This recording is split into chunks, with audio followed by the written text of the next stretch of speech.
the third year and counting, Richard Skipper has been celebrating the artists you love.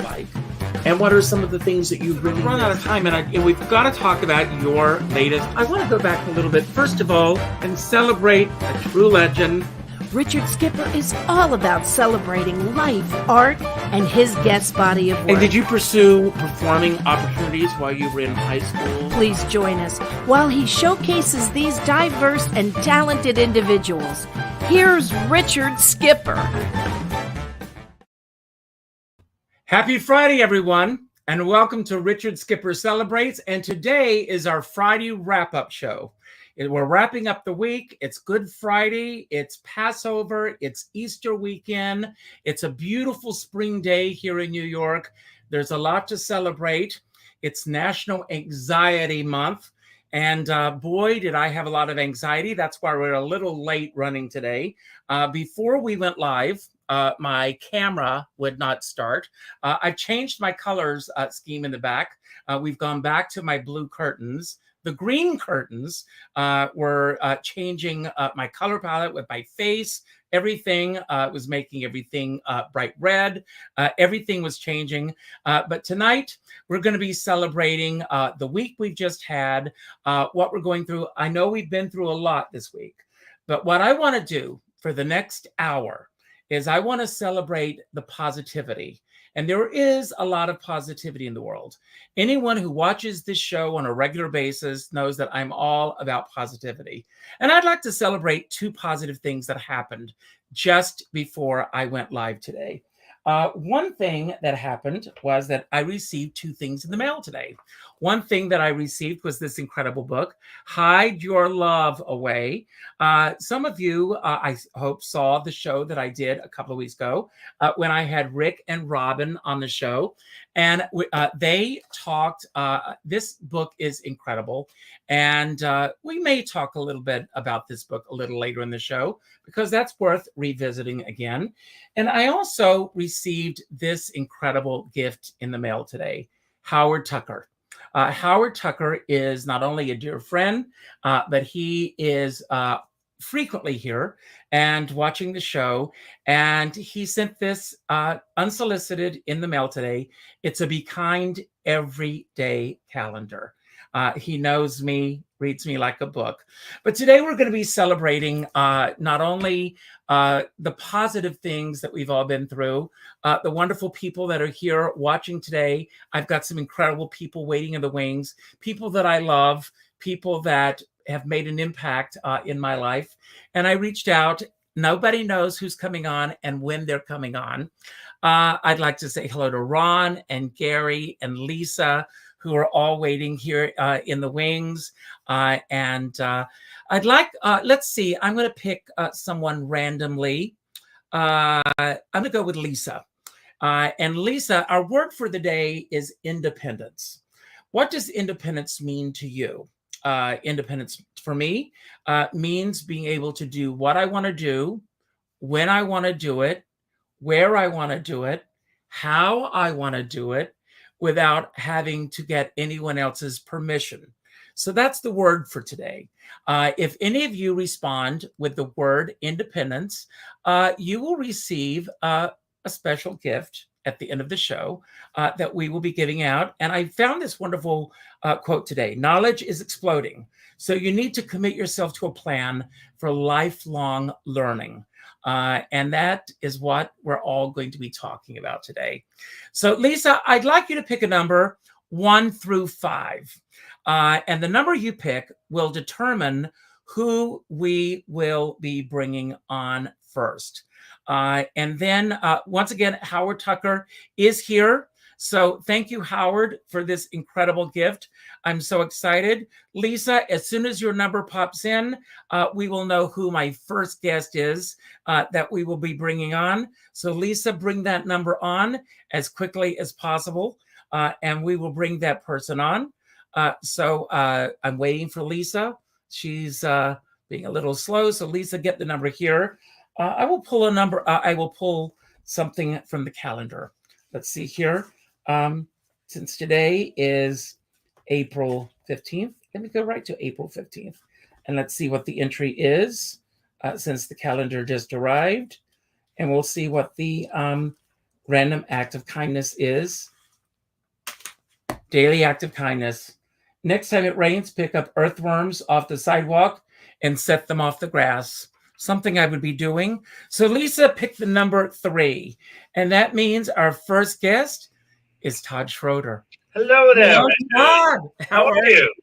It's great to see you again, Todd. The last time that you were here, we were one-on-one. You're going to be joining a few other friends here today. Excited. And then you were getting ready to come to New York with Sam Harris. Yep. You were going to be at Feinstein's 54 Below. Huge smash of a hit. Yeah, I wasn't able to be there because I know. I was waiting for my mug. Well, my husband got COVID. Oh. And we were not able to go there. You would not have wanted us to be there. So we apologize for that.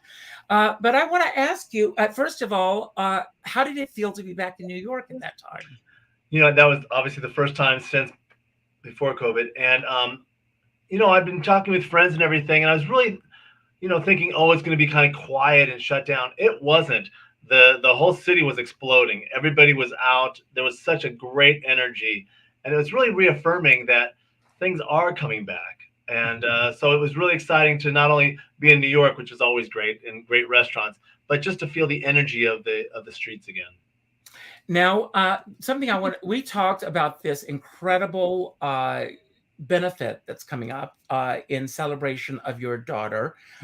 Did that happen, or is that still coming up? It's on April 30th, and it's called the Todd Schroeder Young Artist Grant. And it is a scholarship that I started 25 years ago. And I do a concert to raise money for it every year. And it's for graduating seniors from my hometown high school that want to pursue a career in the arts.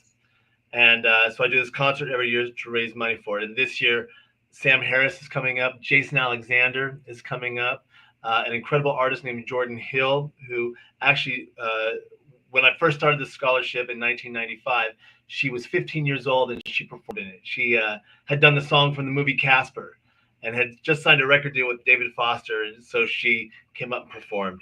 And so now, all these years later, we're going to have her back. And it happens to fall on my daughter Julia's birthday. So there is a celebration for Julia as well as raising money for these kids. And Jason Alexander is very, very busy. He is directing a new play. Yes. That's coming out here with my dear friend Spencer Garrett. Yes. So I am going to be going to opening night. Any chance that you would be coming out for that? I don't, we've talked about it because I saw Jason last week. He's in Florida. I'm going to see him again next week because we're rehearsing for the benefit concert. And we've got some dates coming up. So it just has to do with scheduling and where I'm at and where he's at. But I know that he's very excited to get out there and teach. I think it's the Bay Street Theater is where the Bay Street Theater. They're doing that. And he's very excited. And then there's some other things that he's doing that I'm not allowed to tell anybody yet. But I think you're going to see a lot of Mr. Alexander in the East Coast. Well, tell Mr. Alexander that when he's ready to talk about those things, he's got a platform that he can come to and talk about. I will let him know. Absolutely. I would love to have him here. So I'm going to pull a random question, as you know I do. Yes. And the random question for you is... Wait, before you do that, Richard, before you do that, I need to look at your hashtag independence. You have 2 eyes. And independent, is that on purpose? Did I do that? Yes, I do. Thank you for catching that. Thank you for catching that. I didn't know that. That brings me to, that's the perfect segue. I'm good like that. That's the perfect segue into, and I've got to fix that here. Hold on a second here. All right. I'm going to fix that here. Perfect. So thank you for catching that. I was doing this very fast as we were with the problems that I was having before we went live. While I'm fixing this, you can answer the question. All right. What was your favorite subject in school? I love it. I love it. My favorite, I must tell you, I think social studies was actually my favorite subject, and that with history, because I'm a huge admirer of people and how we got where we are. And I've studied all the religions, and I've studied, the wars and everything that the choices that people have made all along the way to get where we are. So social studies gave me the opportunity to ask questions And, I remember that going back to the 5th grade all the way through high school about wanting to know, what happened when this decision was made or what prompted this decision to be made. So I'm going to be a geek and say social studies. Well, that's wonderful. Now, I want you to give me a number 1 through 9 because our guests are going to be really directing the direction of this show today. And just pick a number 1 through 9, and then I'll tell you why in a moment. Number 4. Okay, number 4. Interesting question. This is Alcohol Awareness Month. Oh. Does that affect you on any level whatsoever? Sure.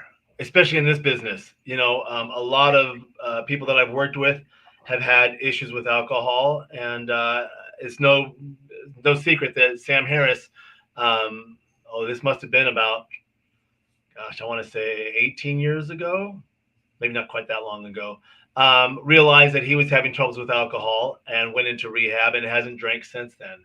And we were working very closely, as we always have. But I remember going through all those steps with him, and he's really recovered successfully and has a much richer life because he chose not to drink anymore. And he writes about it in his incredible book, Ham. Yes. Which you do have into a wonderful show.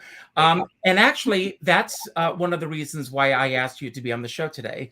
I reached out to both of you to be on the show today, but he is busy preparing for a Passover Seder right now. Oh, so he could not be here. But I do appreciate the fact that you were here. Yes. So I would like you to pick a number 1 through 4. 3. Okay, and that will bring up our next guest. Yay. Michael Colby. Oh my God, you caught me. Lucky number 3, Michael. Yes. Now, do the two of you know each other? Well, I know of Michael. I've never met Michael. Oh, good. I hope it's all good. Yeah, what is that? I'm sorry. Well, for those of you who know Michael, you know that Michael is a brilliant writer. He is a brilliant songwriter. He is a composer. He is. I'm sorry? I'm not a composer. I'm a lyricist. Well, a lyricist. You have a wonderful book called The Algonquin Kid about growing up out the Algonquin. And I asked Michael to come on today because the theater is really reeling right now as we do our wrap-up week over the incredible loss of Jay Binder, who we lost in the theater. And he was a dear friend of yours, Michael. Well, he was a good friend and colleague. I've known him for decades, and he was a Renaissance man. I mean, he learned all the skills. I know lots of people who took dancing classes with him and said he could not be stopped. He was a director. He did wonderful shows, like he did a beautiful presentation of Jumbo. Can you imagine Jumbo being done by York? Well, he did. And he was, the go-to casting director. He was responsible for casting people who went on to win Tony Awards, like Kristen Chenoweth and Roger Bart, and God knows, I mean, he casts for Encore. He was responsible for all those incredible shows there, and he was. My friend Laurie Tanshin reminded me that he was a crusader for non-traditional casting as well, and he was a great champion of my work, which I appreciate, and I'm just reeling, as you said. He was a very good friend of one of my closest collaborators, Edward Stone, the director. And he's the one who phoned me when Ed passed away. So I was reliving that as well when I heard the news. And now, he was old school casting director. Yes. Not only was he a great casting director, but he loved the theater. He loved, I mean, not that casting directors don't love the theater. That's not what I mean. Too. But he was very knowledgeable of the theater. Encyclopedia. Yeah. There are few people that I can really talk about the theater with, and I know they'll understand what I'm referring to and quoting and so forth. Now, Michael, what do you think it was that made him a great casting director, besides his knowledge of the theater? Eye for new talent. He went out and saw as much as he could.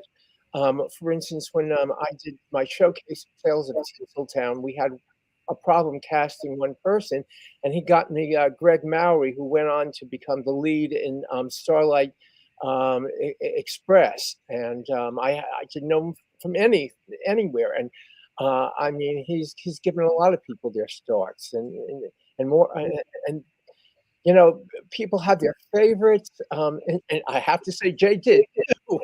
But I mean, I was casting one show, and he didn't want to go with the showcase people because he wanted to do it his way.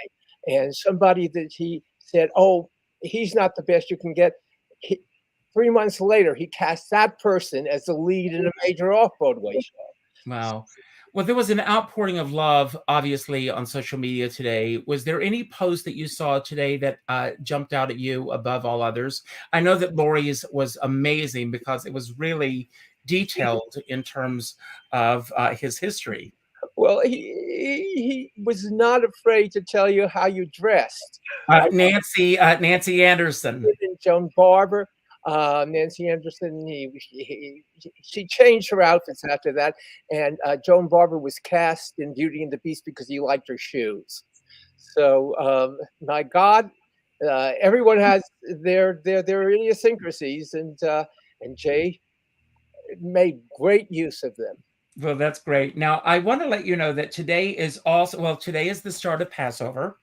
And I know that after tonight, you're going to be going to a Passover Seder. Yes. Now, anyone that we know that you're going to be having your Passover Seder with tonight? No, just my wife and my son and his husband. Because I mean, Bobby Horowitz, we used to, even though I'm not Jewish, every year at this time, I was an honorary Jewish man, my husband and I, because we always spent Passover Seder with Bobby Horowitz. And I regret that we're not going to be there tonight. The late Peggy Easton was at one of our Seders. Yes. So mostly it's Mishpacha family. So you're Mishpacha as well. So I'd like you to pick a number 1 through 3. Okay, 3 is my lucky number. But isn't that the one I was chosen on? Well, you can pick 3 as well.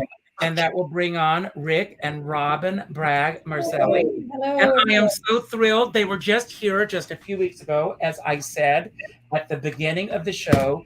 They've written this incredible book, Hide Your Love Away, which is an incredible book. And I am so glad that you are back here again. Thank you. And I want to ask, tell us about the week that you two have been having. And how is the book doing? Well, the book is doing great. Yes, it's so funny hearing everybody talk. One of our dreams is to try to turn the book into a play. And so it's hearing this conversation with Todd and Michael and yourself just started having us think. We were chatting amongst ourselves thinking that, we got to really pursue that. Well, you got the team right here. If I don't mind putting you guys on the spot. I'll write the music. Michael will write the lyrics. Yes, that sounds like a plan. Well, we did a lot of projects, and then they got picked up by producers. Yes. Well, sadly, the person that told us the story "Hide Your Love Away" passed away recently, and so we're really saddened by that. But we'd love nothing more but to honor him even further by taking his story and doing something more with it. And so that's going to be one of our next pursuits. So, I mean, since the book has come out, your lives have changed a lot with the book. I mean, what has been the biggest change that's happened with both of you since the book has come out in terms of what people are learning about Brian Epstein? Well, our lives have changed for multiple other reasons as well as the book, but specifically about the book, this story is, sometimes people get it confused with the fact, no, this is not a biography of Brian Epstein. This is a story about a gentleman named Larry Stanton who had an intimate relationship with Brian during the time that it was horrendously illegal, and how they had to suffer through those pains and those times. As we all know, that I think the year that Brian Epstein passed away, which is I believe 1967, the laws of homosexuality, in other words, turning that around, were starting to change. And of course, they didn't change in the United States of America. I can't even remember. I think 2000, 2001. I mean, unbelievable. But it took a long time for it to start to evolve, to change, to be okay. Imagine, and there's still hardships now, but imagine in those days where, you couldn't be intimate, you couldn't be affectionate in public, you couldn't let anybody know because it would impact your business in a negative way. So Brian and Larry shared, not only did they share the fact that they were homosexuals, but they were also the same religion, Jewish, and they also shared the fact that they had depression issues in common. So they shared a lot. But besides being in the military together, I mean, they weren't together, but they were both in a branch of the military. Right. So, and it just became apparent to us after talking to Larry that we had to get his story out. What's amazing, I share this because we found this out, and we were really close to Larry, but we found this out 2 days after he passed away, that we always believed he had a roommate. Because that's how it was described at all times, but it was really his domestic partner. And we never really were aware of that because, again, right till his death, he was very guarded, and that's because of that generation, because they were persecuted about their just their want of love, And so, how having written the book has changed our lives is we've had the opportunity to share even more of the backstory to the story that we've written, as well as to meet some wonderful people such as you all. Yeah, and it's really, it's made us feel even better about having written the book and telling Larry's story. Well, when something like this comes along, and I think the timing is right, when I think about what's going on in Florida and in other states as well, I think the timing of this is right. And I think it's the gift that keeps on giving. So I want to thank you both for writing this book at this time, because I believe timing is everything in this business. I know that Todd and Michael will agree with me on this. And I want to mention that today is also, believe it or not, it's National Bean Counters Day. Sure. Bean Counters Day. Does that apply to either of you on any level? Well, we love soups. Okay. Bean soups. And I recently found like a 16 bean soup, and I've never really, pulled them all separately to find out what type of beans they are, but that's probably the closest we get. Well, send me the recipe. Will you do that? I planted one in the backyard. You should see the stalk. Oh, that's great. Yes, Jack.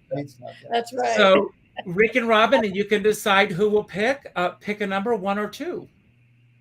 1. Okay, and that will bring on our next guest, Danielle. And let me tell you a little bit about Danielle. Danielle, I discovered because of Lorna Luft. And when I interviewed Lorna Luft a few weeks ago, Danielle won the giveaway at the end of the show. And she won Lorna's book about the making of A Star is Born and the other productions of A Star is Born. Danielle is part of a brunch group that Lorna is part of, and so much more that I'm getting to know about Danielle. And then last Saturday, I interviewed Dorothy Lyman, and Dorothy spoke about Moss Hart's book. So there's a theme with the books here. And Moss Hart wrote a wonderful book called Act One about his early years in the theater. Michael's smiling. I know he knows the book very well. And you knew Moss Hart. Well, I knew Kitty Carlisle. Kitty Carlisle. And Danielle won that book as well. So and I asked her to come on today's show, and because she keeps winning. But today, Danielle is going to, she also, tell us a little bit about what you do, Danielle, because you're going to be giving away a free reading today. Yes. So first of all, thank you again for the wins, and Spirit definitely had a plan there, because I love that the books were connected, and we didn't even realize which book you were giving away.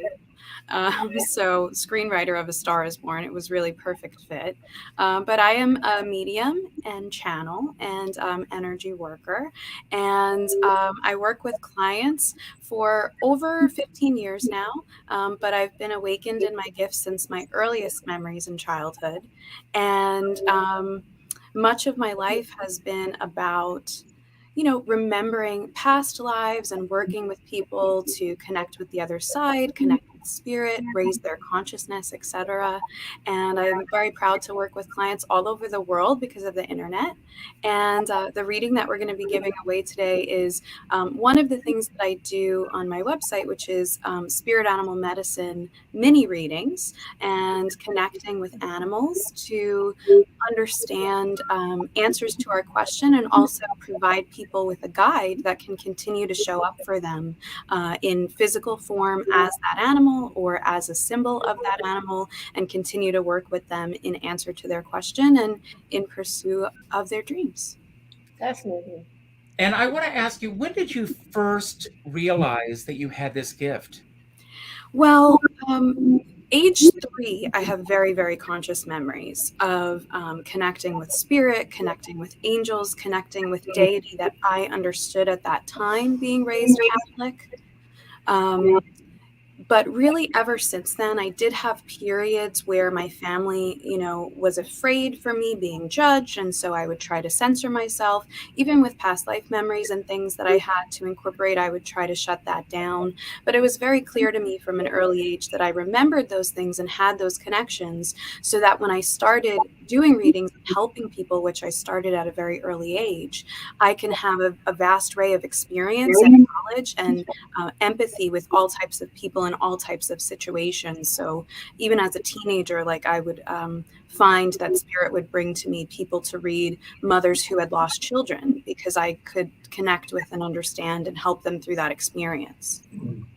And what do you think is the biggest misconception that people have about the work that you do? Probably that it's fraudulent or fake, or you're pulling from people's expressions or information.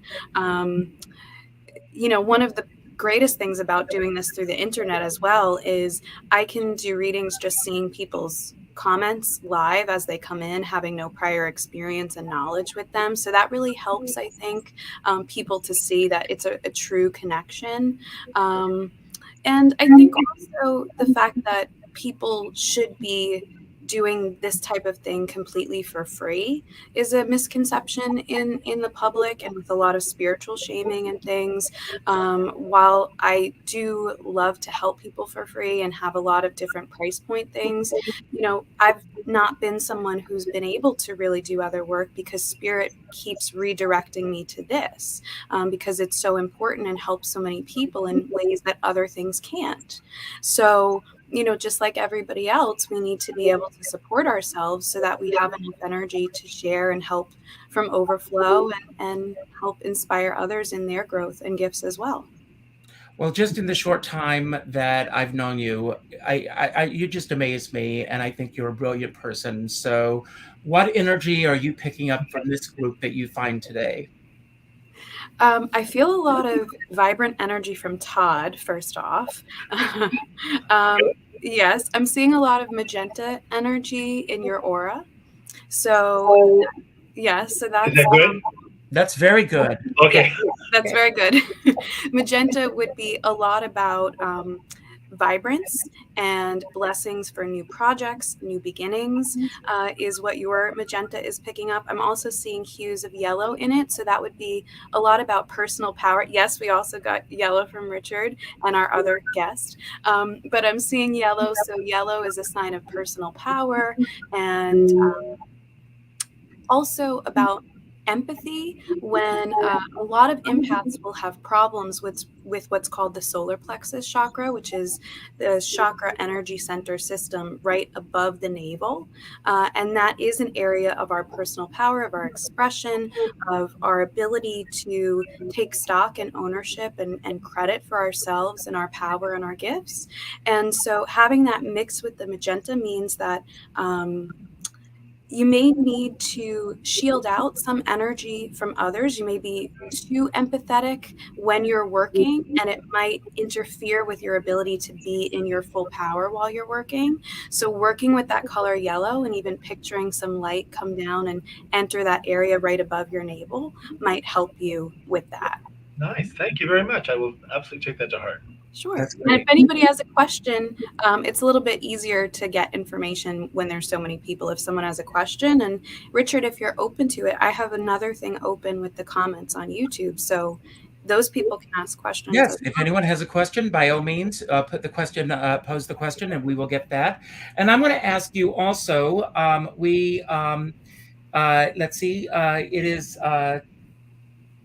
It's the day of the mushroom. Does that resonate with on any level with you? Well, mushroom, I would think about fairy energy and fae energy, nature spirit.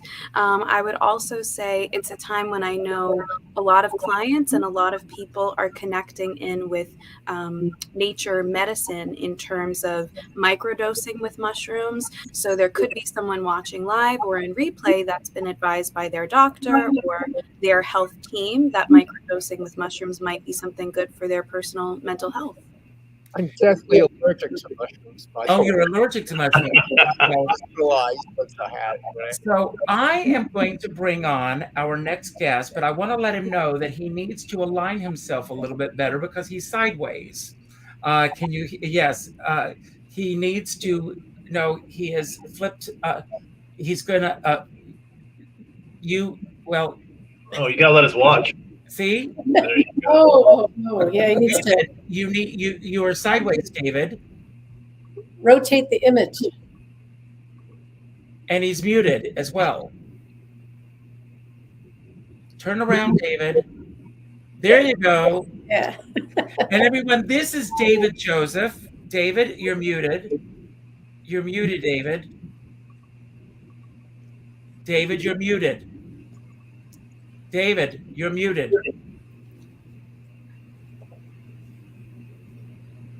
No, he's muted. Can't hear you. You're muted. We have no sound at all. Well, while we're waiting for him to get his sound, I will explain to all of you who David is. David is a phenomenal designer. When COVID first hit, David started making masks, and he made thousands of masks in response to COVID. He is a designer for Melba Moore, Melissa Manchester. He is in town now designing for Beth Level, who just won the Bistro Award. He designs for Lana Gordon. Yes. Are you seeing Chicago tonight? You're still muted. You're muted. You have no sound at all. Check your connection with your camera. No, you're completely muted. Yes. No, so I don't know what the problem is. Maybe we'll do a reading, Danielle, while we're waiting.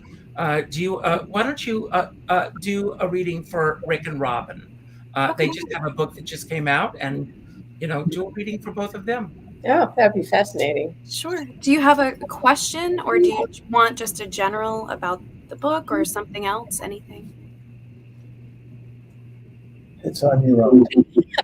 Well, okay. About our book, because we've been working really hard. We worked hard to put it together.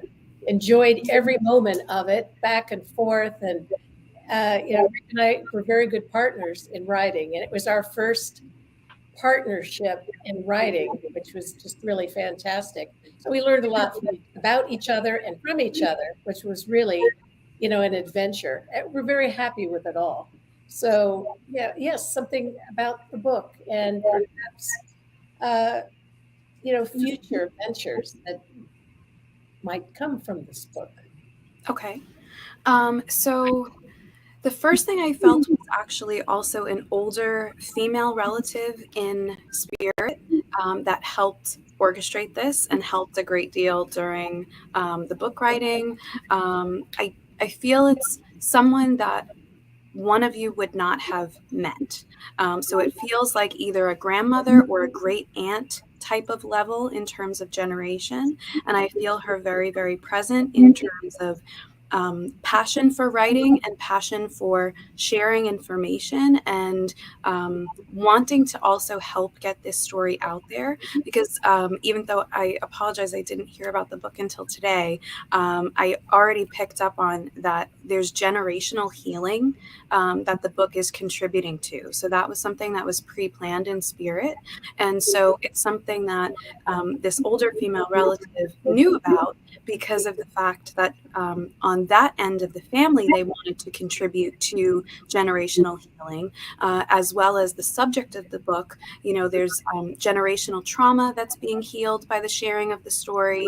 And I also see younger people that will be reading the book that will be able to work through their own generational trauma, and if it's believed, also past life trauma, because I see younger people being able to read the book, and even though there are issues that probably they will luckily not have to face now, it is something that some of them have experienced before in former incarnations, and being able to read it in the way that you've written it will help them to understand that and heal it and clear it within their spirit, whether it's recognized or not.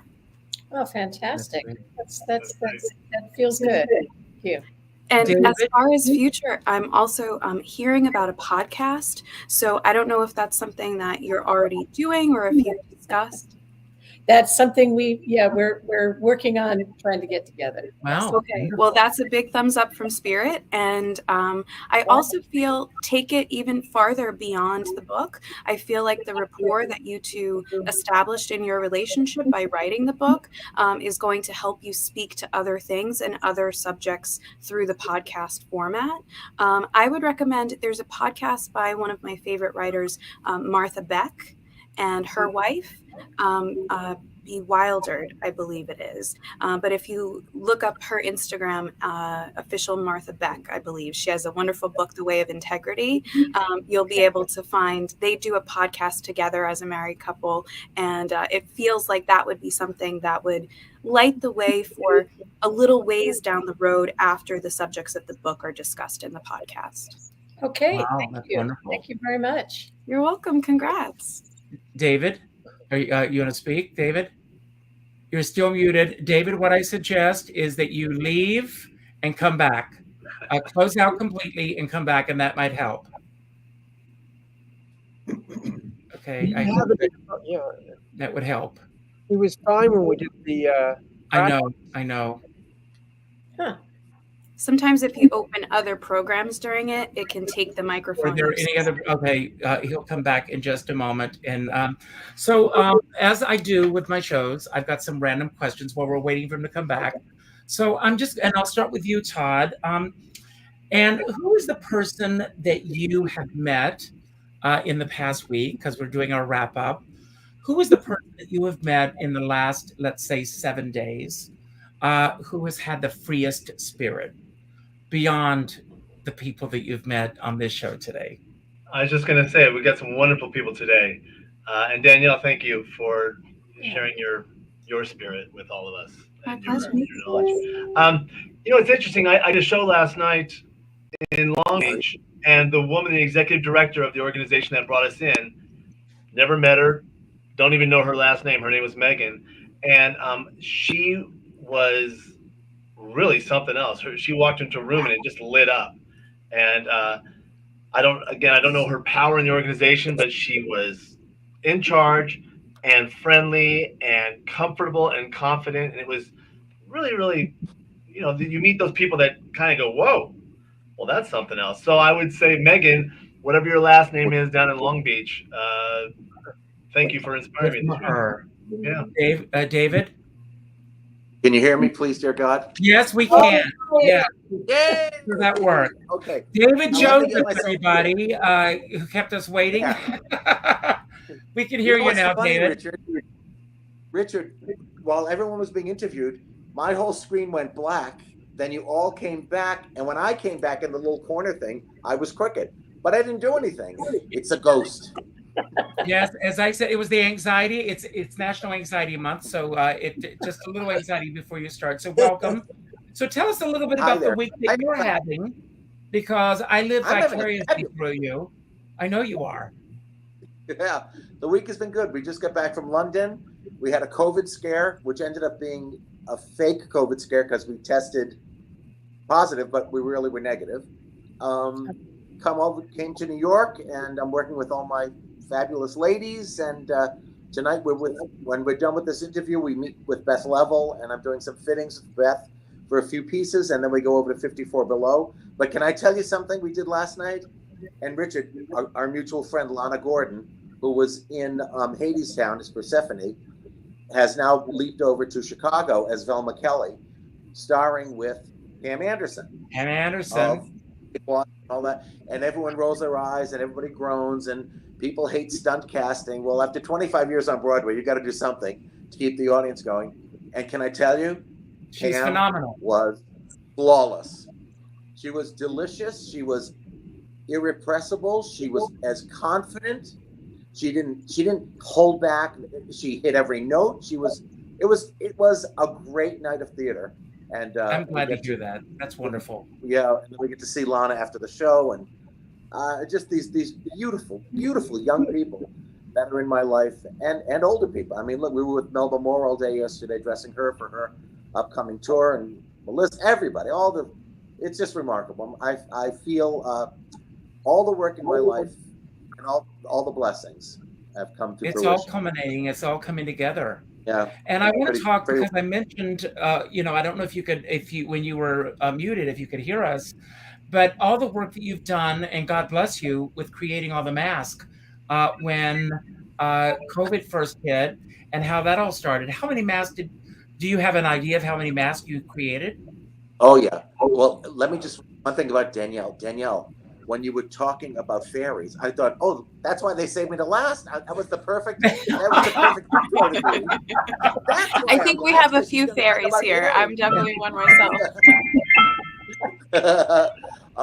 When COVID started, obviously everything just shut down, and it was scary, and no one knew what to do. And I couldn't stay home because I was eating everything but the neighbors. So I had to get my ass out of the house and do something. And I can sew, and governors and mayors and everybody were asking for PPE and masks, and no one had anything.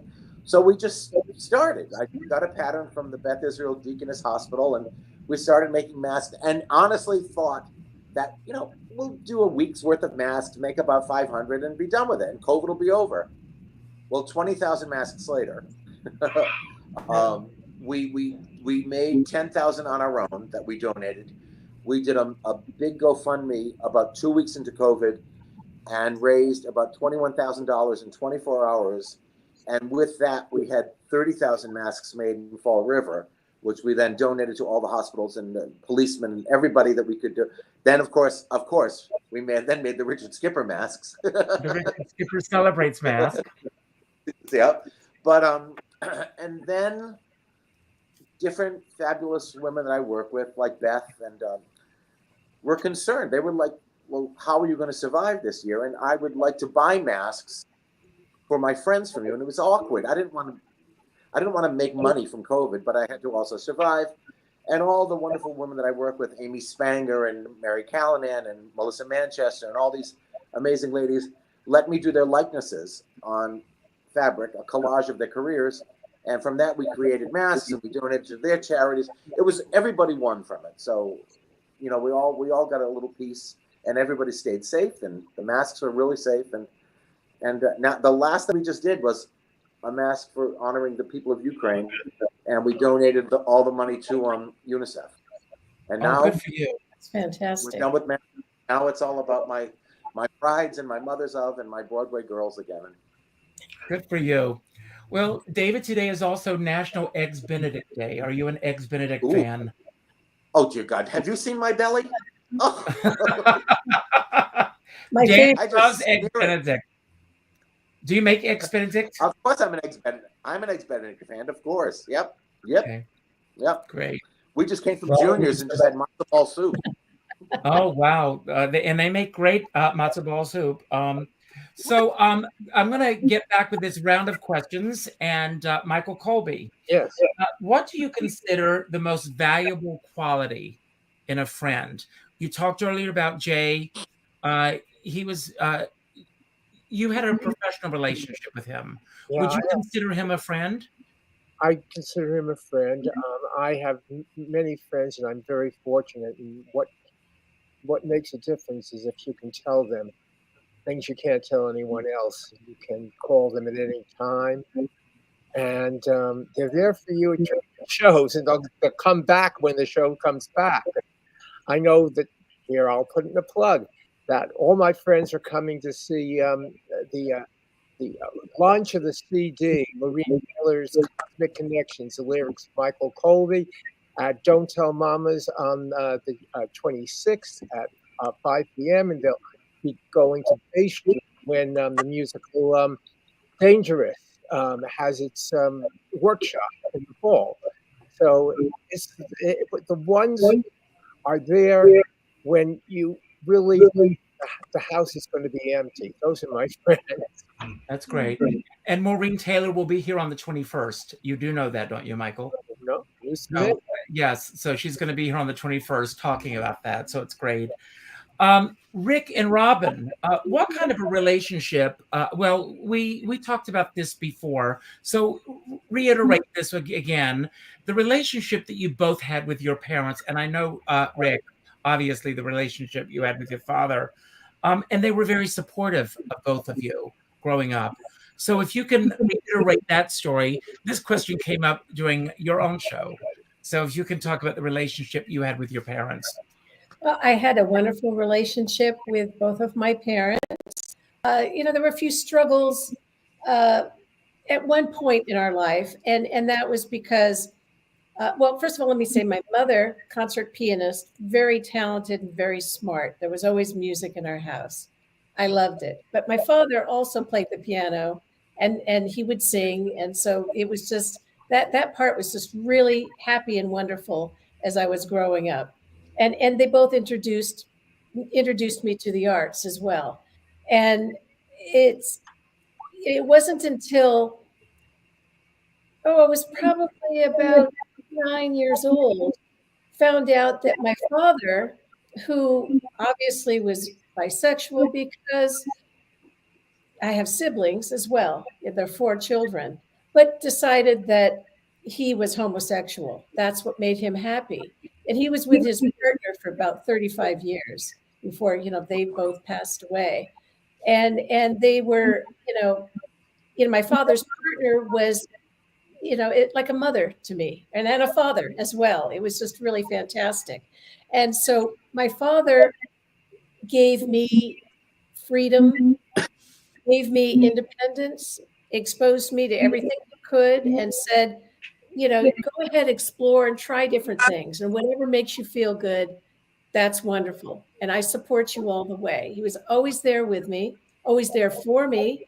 And it was just a really fantastic relationship. He was an artist as well, which I think is something I didn't tell you, Richard, last time. He painted, and I think I'm very happy to have some of his paintings in my possession now. So it's really wonderful. But, all around, he gave me an appreciation of life, love, and the arts. And I'm very grateful for that. What was that line he used to say about if somebody likes you or doesn't like you?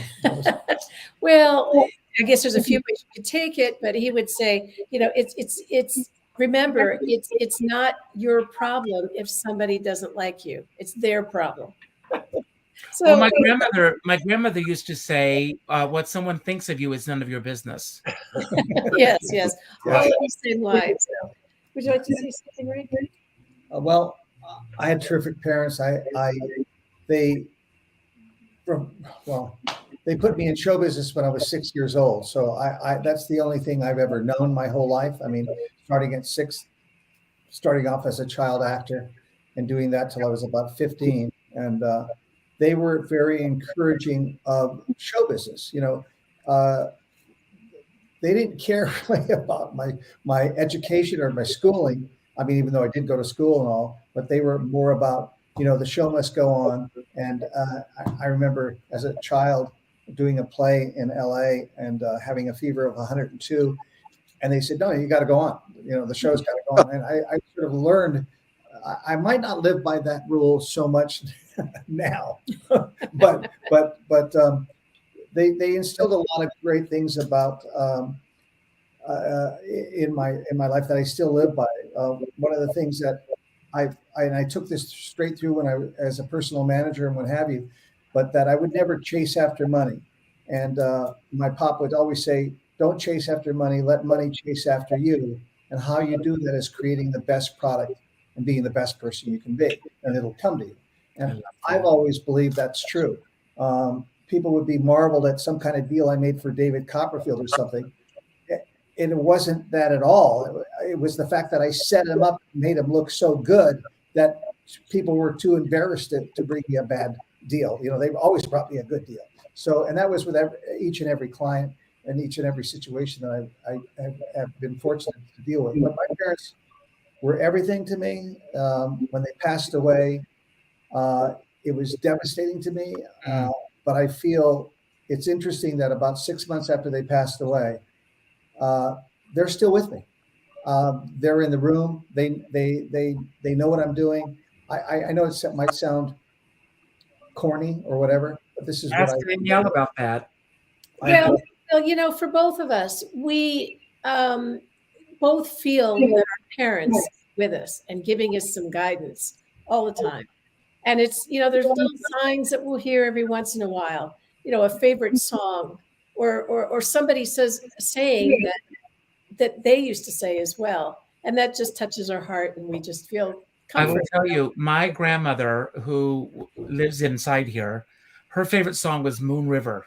Mhm. And all I have to hear are the first opening notes of that song, and I just burst into tears. Yeah. Oh, And I will be at a show, and I don't care who the singer is, that song starts, I've gone.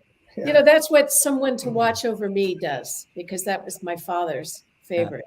And it's just every time I hear it, it's like, hey, Dad. Yes, I know. Yeah. Danielle, what one word best describes the day that you've had before coming on today's show? I think probably cycles. We were working on wrapping up some family cycles and some fixing and things with the home. And, I felt a lot of resonance with the group, even though we didn't know who each other would be, and just wonderful, positive cycles, wrapping up of some old difficult cycles and beginning of new cycles again with things that, have been loved before. That's great.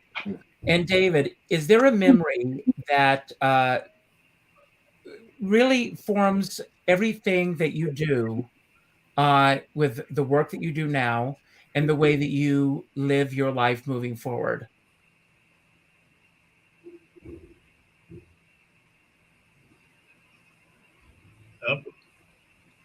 I think David's frozen. See that, and I can answer that question for him. Am I gone again? No, you're here. So, okay, good. Danielle, I have friends who are guided as well, who have spirit and see spirit. And my friend Mark, who just got married in London, we were sitting just before the wedding, and he kept looking over my right shoulder, and he just kept gazing over my right shoulder. And he said, "Look, this is not the proper time for me to do a reading." He said, "But I see your Nani on your shoulder, my grandmother." and I called my grandmother Nonny. And through my entire career, through my whole life, when I'm sitting and sewing appliques on wedding gowns, my husband will say to me, "You look just like Nonny right now." So it was one of those incredible full circle moments where, like Richard, you just said about Moon River, I burst into tears because my grandmother was everything. She taught me when I was 9 years old how to put a fly front zipper into making a pair of pants. And she guided me and showed me and was brilliant. She was light years ahead of her time. I mean, years and years ahead of her time. She was a designer in her own right, but she had 8 kids and she sewed and stayed home and raised the kids. But so yeah, I'm from a really brilliantly talented family. All of my aunts, all of my cousins. You were talking about David Copperfield, and Rick. My cousin is Matt Franco, who won America's Got Talent. He's a magician in Las Vegas. He's my cousin. So my family's loaded with talent. I tell you something, I could be on Broadway doing Funny Girl. I am going to pull this screen up here. We're going to give away a reading, thanks to Danielle today. But I'm going to go around and, and I spoke at the beginning of today's show on what independence means to me. And I want to, wrap up this today with each of you. Todd, what does independence mean to you in your career and in your personal life? In my career, having the ability to make the choices that I've wanted to make. And I started playing professionally when I was 14, and I've always been my own boss. I've never worked for somebody. I've been contracted with Disney and Universal and many different organizations, but I've always been able to hold on to my own independence about who I work with, how I work, and the integrity that I want to work at, the level that I want to work at. So that's what it is for my professional career. For my independence, for my personal, when I saw that word come up last week, my 16-year-old daughter was down here in Los Angeles with me, and we went driving on the LA freeways. And there's something about you raise your kids to be independent, and there it was. There was that example of independence. At 16, she was driving on the LA freeways, and I went, there it is. There's that independence. I release you, and go fly safely, and put on your seatbelt, but go fly. So that's what independence is for me. Feeling. God bless both of you. And Michael, same question: career and personal life. Well, I've always lived in the shadow of my grandparents, who owned the Algonquin from 1946 to 1987. And this year I've kind of come into my own as a writer. I've been getting recognition and been able to just kind of be myself. And I've been doing a lot of my bucket list wishes and getting things on that I've always wanted to. And that to me is like flying, like Peter Pan. Congratulations. Beautiful. Rick and Robin. Okay, I'll go first.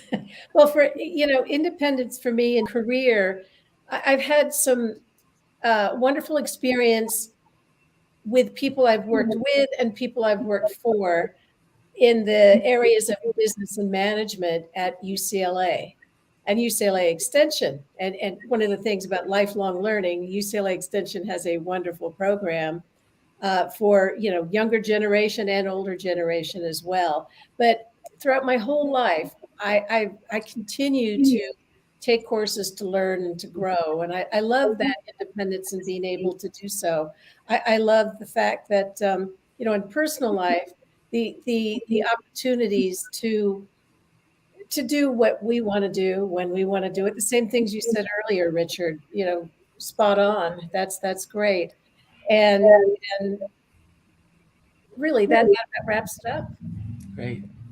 Well, independence. Well, I've always been pretty much independent, self-employed my whole life. I mean, I've had a couple amazing bosses. I worked as head of development for CBS for William Self, and he was the definition of gentleman. He was truly the best. And I've had a lot of those kind of opportunities. I had a lot of great partners: Ken Cragen, Steve Binder, Chaim Saban, Ward Sylvester, over the years. But it's it's really, my life has always been about my ideas. Now it's our ideas and pushing those forward.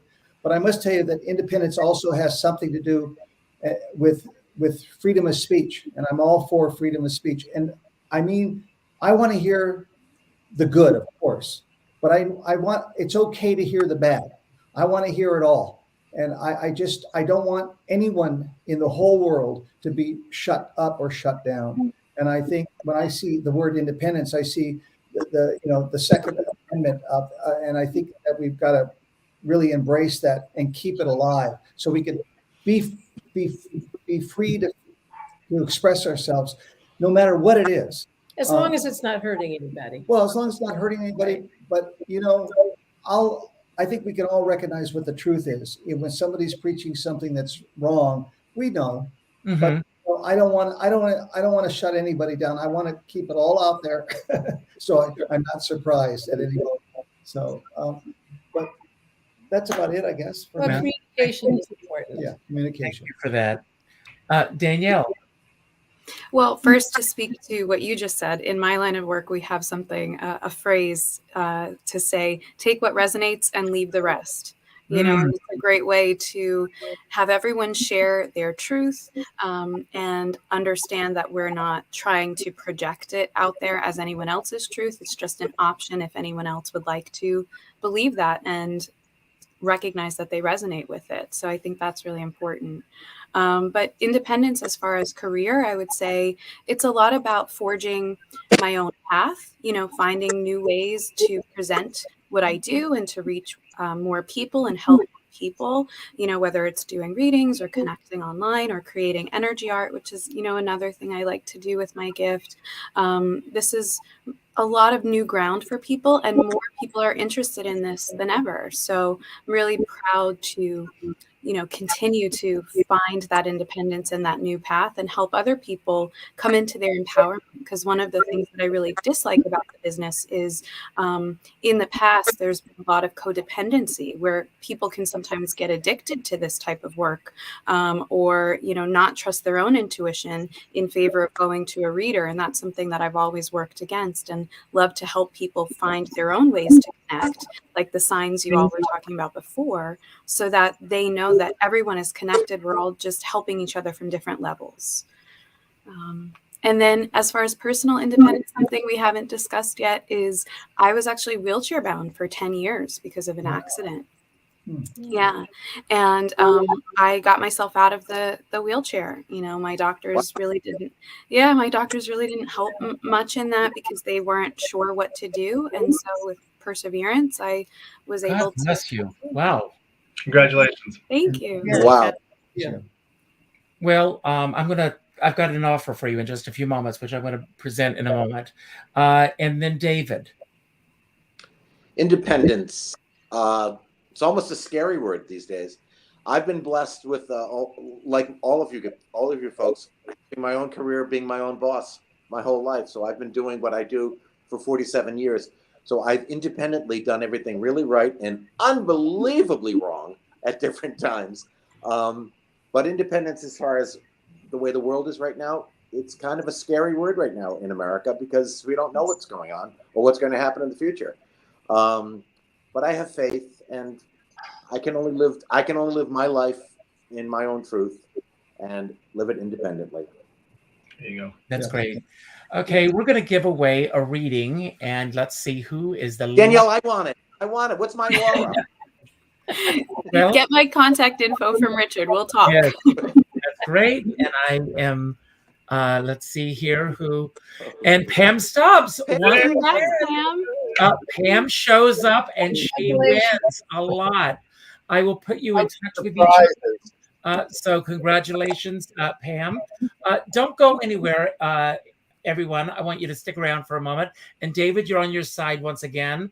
But I don't know what happened. Just don't do anything. We might lose the sound.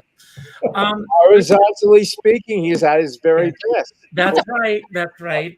I want to thank you all for being here today. This show was very special to me. I hope it was for all of you as well. Something very special here. Todd, Michael, Rick and Robin, David. I've had the pleasure of having each and every one of you one-on-one on this show, and with Rick and Robin together. Danielle, I have not had the pleasure of just having you alone on the show.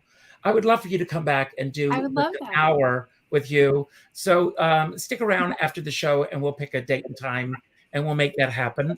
And the rest of you are welcome here anytime. If you've got anything to talk about, look me up, call me back, let's come back. I always say that I don't take it lightly when you choose to spend an hour with me, and I'm sure all of you feel the same way. You could have been anywhere else. You could have been preparing your Passover Seder tonight, dyeing Easter eggs, doing anything else, but you're here. Tying your matzah, whatever. Even being late to be, you showed up.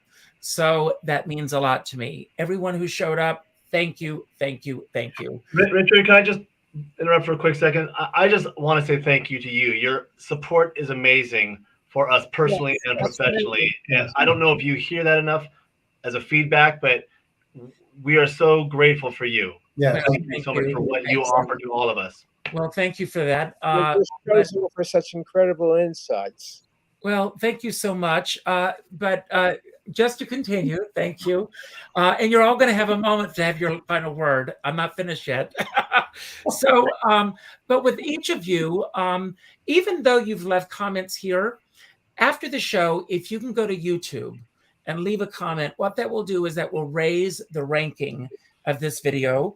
Danielle knows all about that because it's all about those comments. If you are here for the first time, please consider subscribing to Richard Skipper Celebrates. Tell your friends.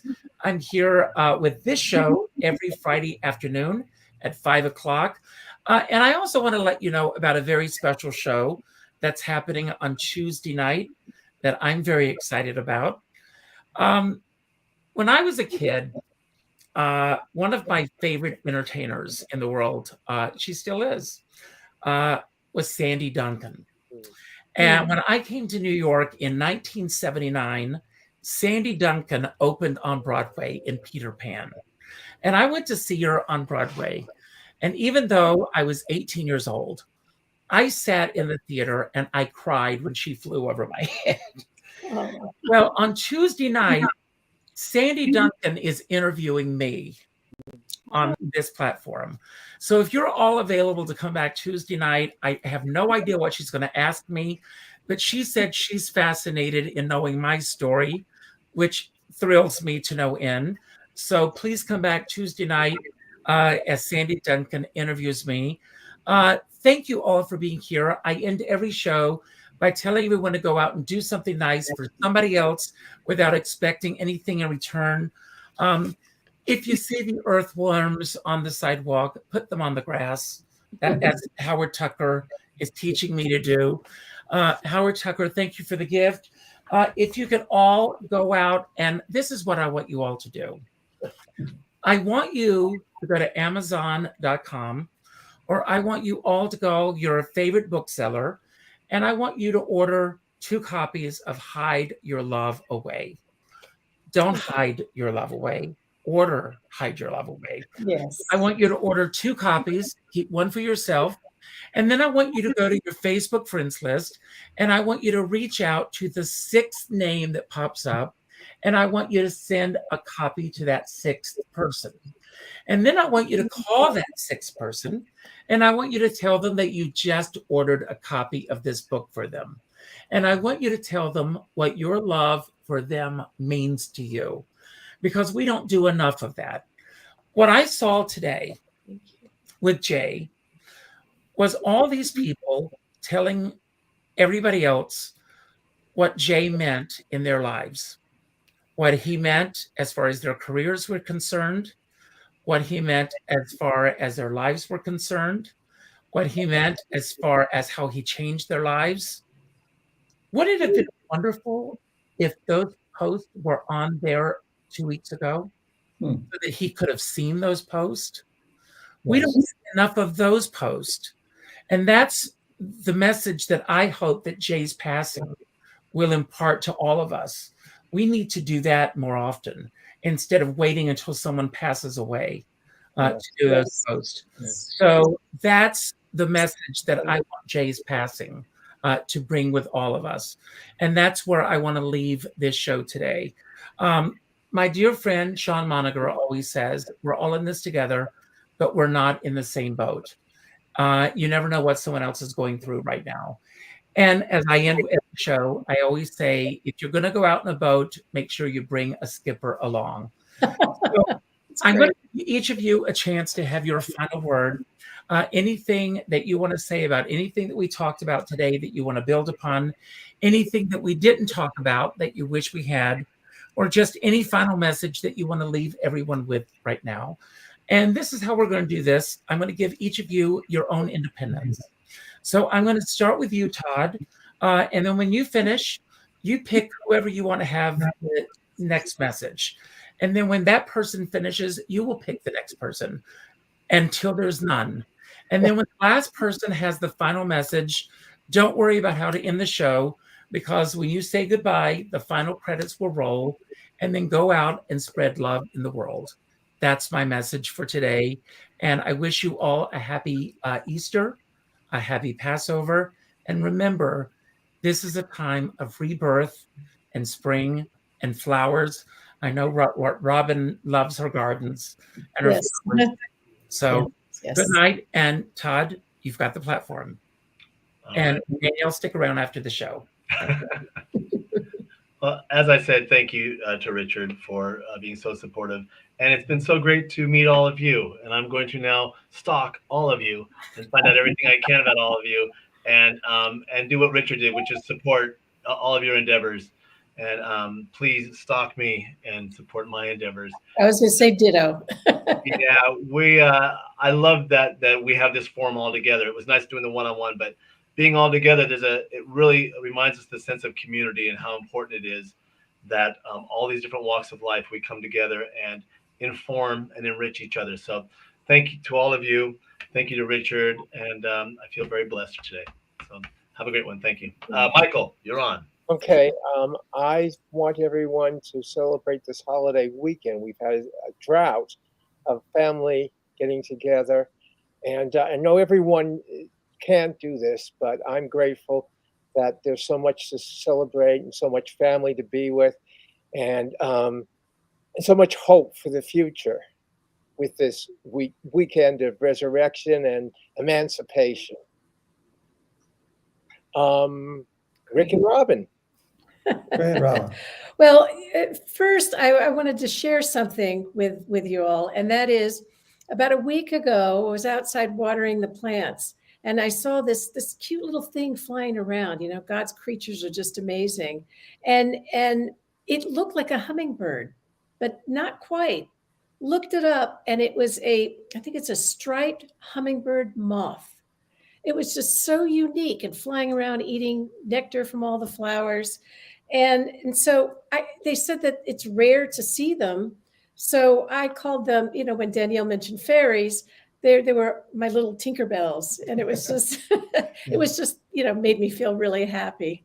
And, you know, I wanted to say, Richard, you're one of the kindest, most generous human beings I've probably ever met. I mean, to this day. And you make us happy. And the fact that you are so kind to promote our book and so sweet about it, we're really grateful to know you, and feel honored to be a part of this show.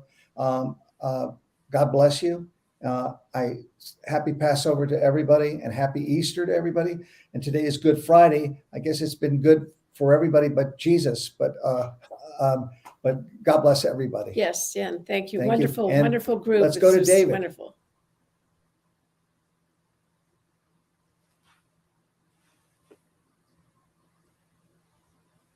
Can't hear you.